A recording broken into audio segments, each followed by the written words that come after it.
So if you're an accidental landlord, meaning that you tried to sell a property and it's not going very well, or you have a rental property that's been sitting and now you're thinking about renting it, maybe you inherited it, or perhaps it's a bedroom in your back room, but you're not really sure where to start to get renters, I have a simple tip for you.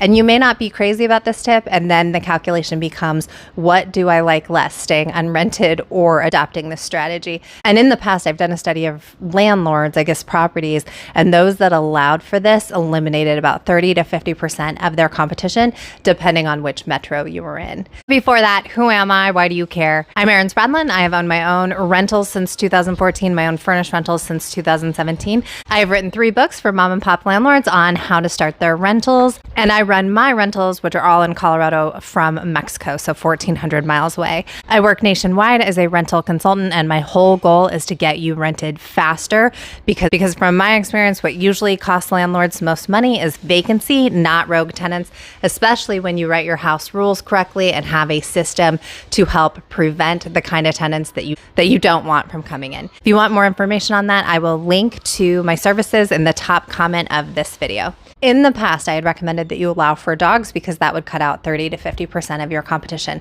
I stand by that. But there has been reporting in the last year saying that more renters have cats than dogs, and then we just know most people will not rent to cats. And that's because cat urine is so dramatic if it sits for a long time.